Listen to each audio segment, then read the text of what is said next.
curious about what's happening at Shining Lake, but we could ruin plans if we went there without permission. We'll have to carry on like we usually do. This is the Great Duskmars show. You have to be patient and count on him. The job bulletin board and Outlaws notice board have jobs for us today. Let's put in another good day, Ekam. Greetings and salutations, everyone. I'm Ekam Mac. This is Let's Play Pokemon Mystery Dungeon Explorers of the Sky. In the last episode, we got quite the plot dumped on us, so...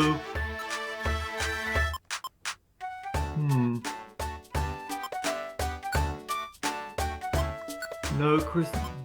Yeah, we can't go to anywhere. We can't go to where the important things are happening, so as it is, we're just going to be doing miscellaneous jobs today. And it was Apple Woods. Right, because we need a dark type for that, and we get 2 jobs complete there as opposed to 1, so let's do it.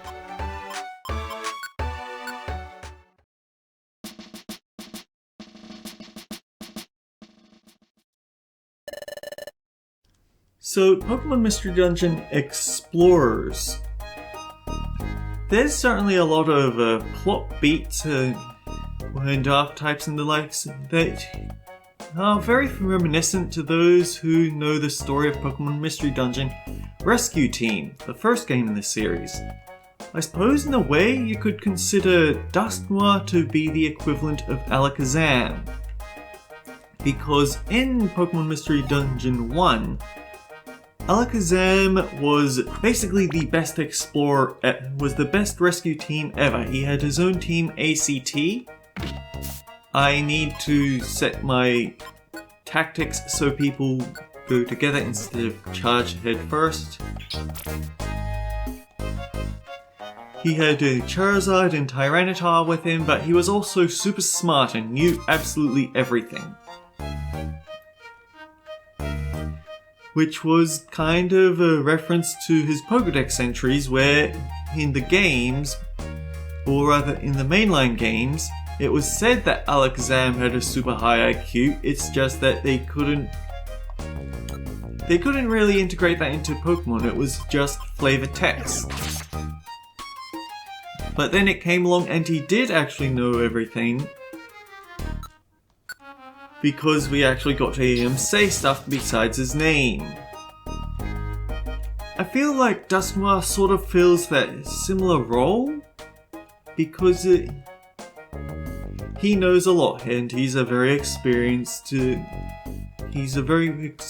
explorer, similar to how Alakazam was a very experienced rescue team captain. I guess the difference here though might be that Dusknoir doesn't have a team, he works mostly on his own. It's not that he didn't have any problem with coming to our rescue back on Amp Plains, it's that, well, he didn't have any friends around to help him because he's from the future, so I guess you could forgive that. And we also have our major calamity in the process.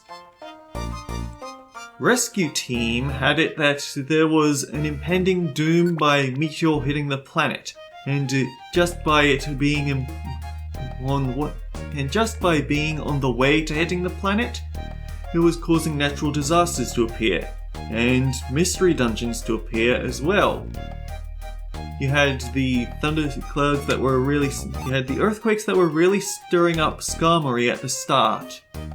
And Skarmory was the first boss. Skarmory aren't known for being a particularly impressive Pokemon species, but it's still something that's there. Likewise, our first big outlaw mission was against Drowsy. But I think the difference here is that they still Skarmory was basically just another reason for a rescue team mission to happen. Whereas Drowsy is just as unrelated to the grand scheme of things as Skarmory was, but it also gave us the first sign of something being kind of unique about Ekam, that being it was our first hint of the dimensional screen. Basically, we've got a lot of plot elements in tow, and I really hope that I can get enough IQ to get at the Brick Tough, skill, but considering that Buddy hasn't picked up Brick Tough and he has 2 types, so he's been getting twice as many gummies, something tells me that unless I'm willing to boot up the Wonder Mail generator again so I can get my hands on a bunch of Wonder Gummies, it's not gonna happen.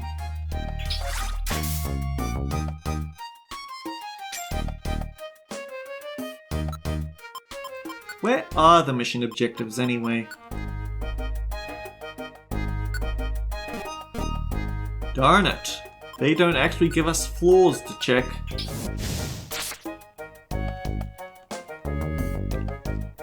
Well, on the upside, he at least can't walk through walls or over water, so he's never going to be out of range of Ekam.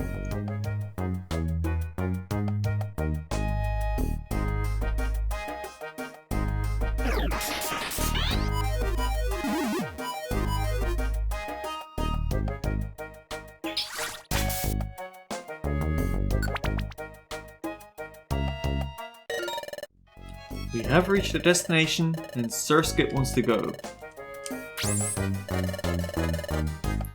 No, because we came here for a reason. Ooh, the downside is though, it is a Tyranitar, so we're going to be taking a little bit of sandstorm damage. On the upside, it does mean that we know that he's not on this floor.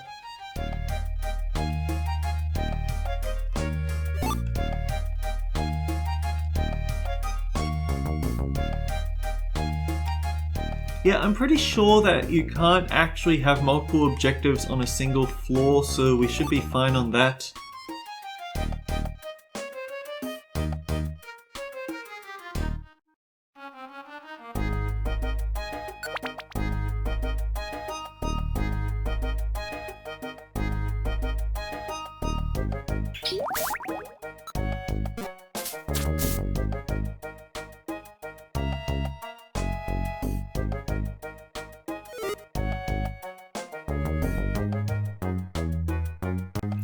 Wait, there's a TM. We have to check what the TM is.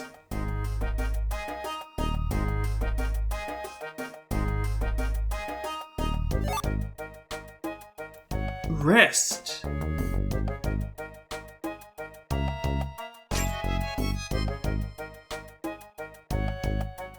So, if we have any familiarity with the Pokemon games, we should know how rest works. You put your Pokemon to sleep for a few turns, but when they wake up with full HP. It's quite handy.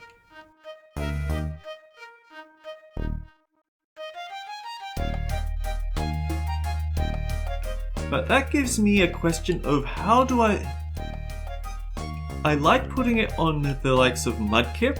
I just have to wonder if it's worth. Clear Gummy, huh?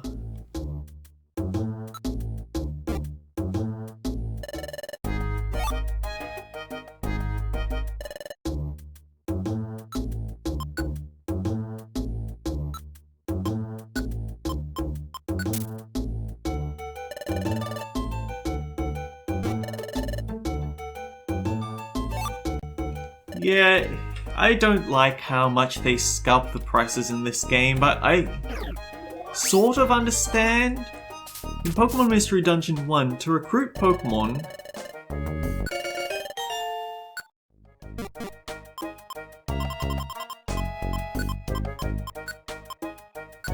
Paris.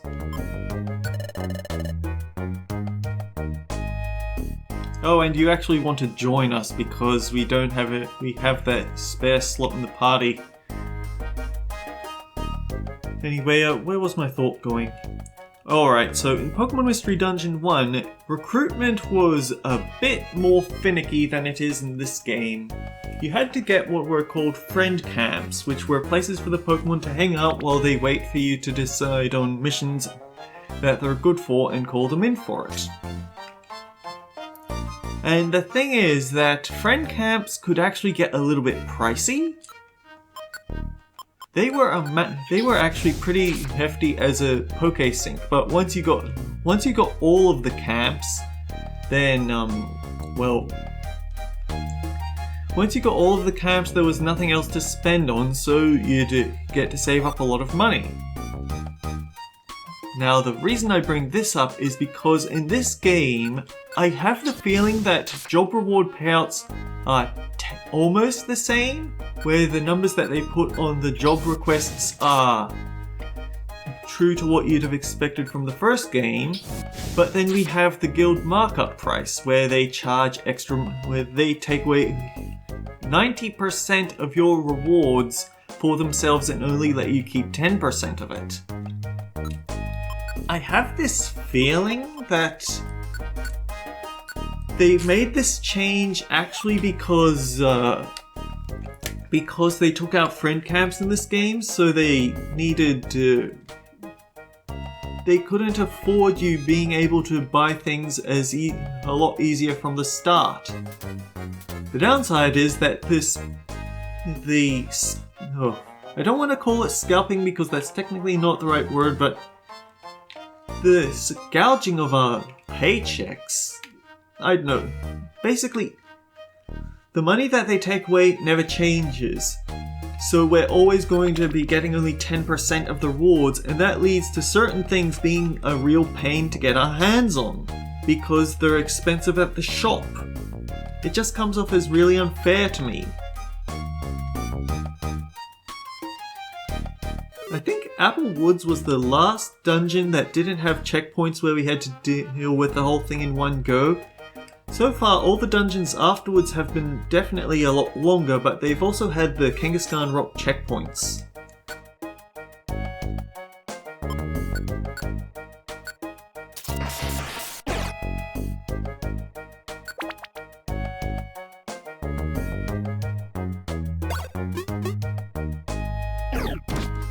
No! You know what?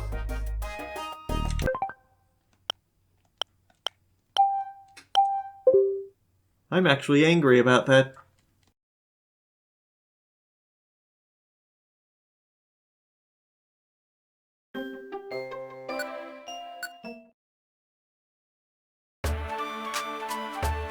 Out of everything he had to eat, it had to be something as precious as a ginseng, which I put in my inventory so I could test.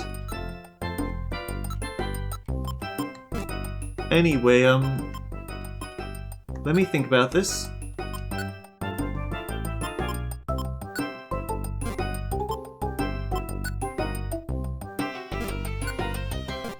I can't move my attacks around.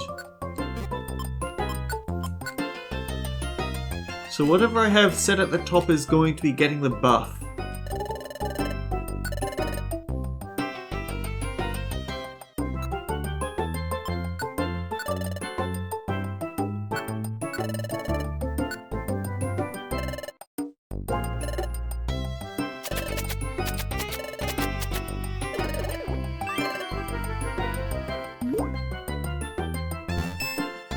Scratch became stronger.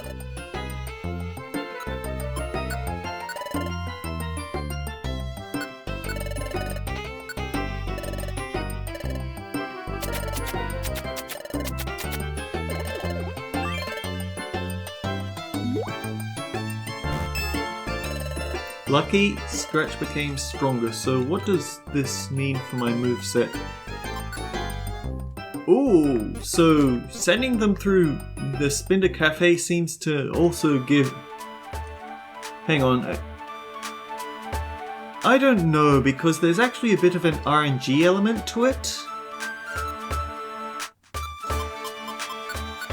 Yeah, I think there's a rare chance that it'll have increased effects, so I don't know whether that... I think how it happens is that the Spinder Cafe has a stronger lucky bonus. I'm not sure anymore.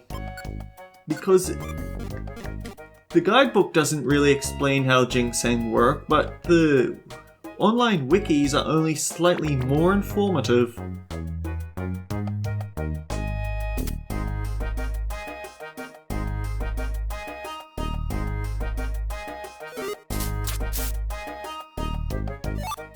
Oh, a Hyper Beam TM. Sure, why not? This totally makes up for all the gummies that we've missed out on.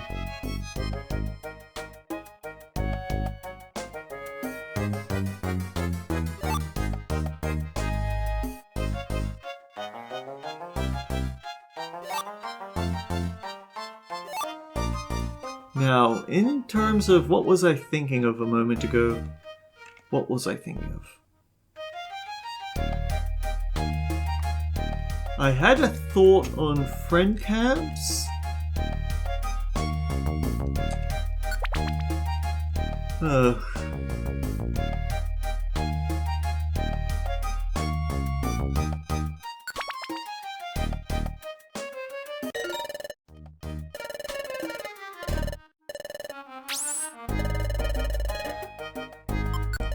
We're sticking around because we still need to save that Tyranitar.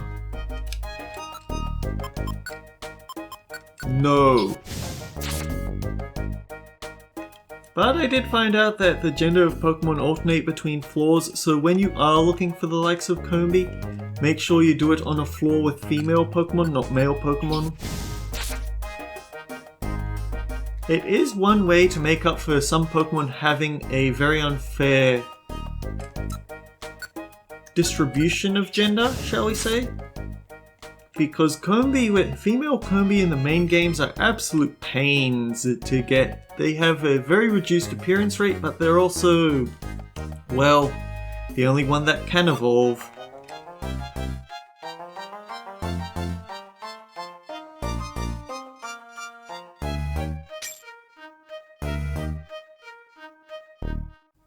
Out of all the things that Combee could have eaten, it had to be the ginseng. There were apples and gummies it could have eaten, but no, it had to be my ginseng.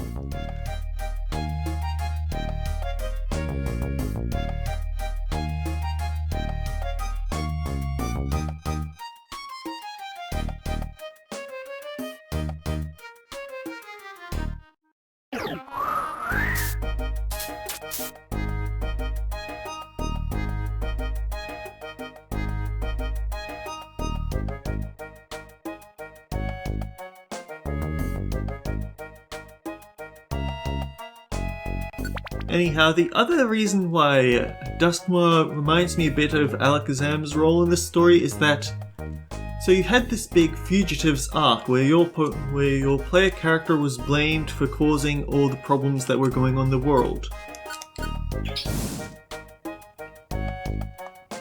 And at the end of it, you get caught by Alakazam, who has to destroy you. Only, you're right there with the Pokemon who said that the human that becomes Pokemon will be connected to the end of the world. Is that well, the Ninetales is right there, and it says, look, it's correlation, not causation. It wasn't actually them changing that would cause the end of the world. And so Alakazam looks really sheepish, and right then, all of a sudden, kaboom! More earthquakes, and Alakazam realizes, oh damn it, if this keeps up then it's going to wake up Groudon. Groudon created the lands and everything, he's super strong, we really don't want to deal with that right now. And so he and Team ACT rush off to go stop Groudon by knocking it out. And then, well, I don't know, maybe bury him in rocks again? It didn't really work out for him because by the time your team gets there, it's just in time to see Alakazam get beaten by Groudon. And then I think magically kidnapped because after you beat Groudon, Alakazam teleports back in again. I can see similarities to this, how Dusknoir says, no, we have to make sure that we do this quietly. No one else can be there, otherwise Grovyle will notice.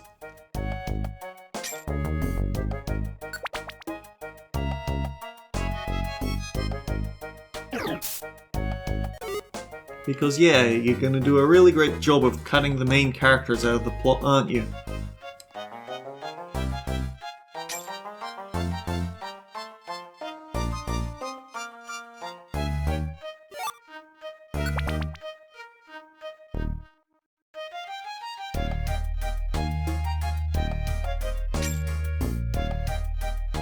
This was the Dark-type partner job, right?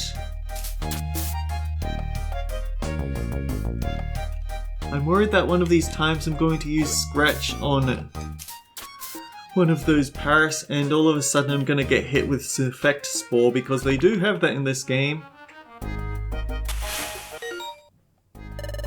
You've reached the destination floor. There's definitely a Tyranitar around here because it's all of a sudden sandy in the Apple Woods. Apple Woods isn't known for that. Sure.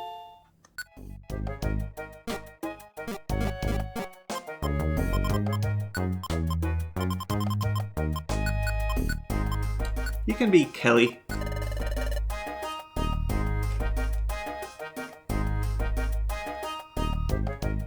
Uh-oh.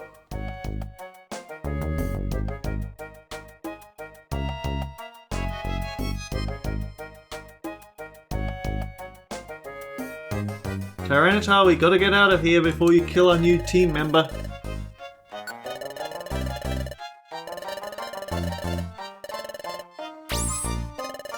Anyhow, I probably would have liked to get through 2 days of meaningless work rather than just one, but oh well.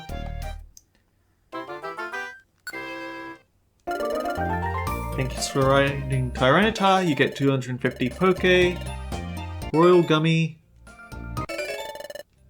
Now Surskit has a question mark quest, so who knows what we'll get out of this. We'll get a new recruit as what?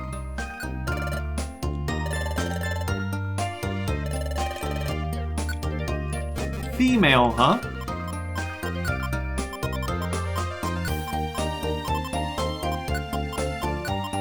It's phonetically similar.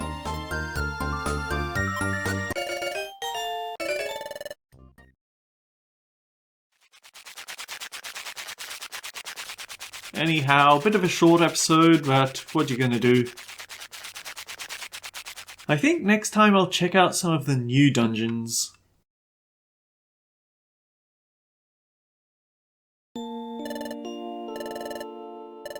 Are you still awake, Ekam? I have to admit, today was full of surprises. That's right, it's been 1 day, even though it's been 2 episodes. The Great Duskmoor's talk all about coming from the future. That was mind-boggling. Duskmoor pursued Grovyle from the future to our world. He came to apprehend that wicked Grovyle, and to take him back to the future. That's why the job of capturing Grovyle is his responsibility. We have to trust Duskmoor about this. To be honest, I would like to capture Grovyle ourselves. I'm not up to the task yet. I don't know, we did a pretty good job of nailing him to the ground in that boss fight. I reckon once the plot lets us, we'd be able to do it. We don't have any choice but to depend on Duskmoor after all. Ekam? I guess you're asleep. I better get to sleep too. It would be great if Grovyle gets caught soon. Good night, Ekam. And that's the other thing, Alakazam was very well respected, just like Duskmoor. The next morning, up and at 'em, it's morning! Till next time guys, take care. Good morning, Ekam. I'll see you all around.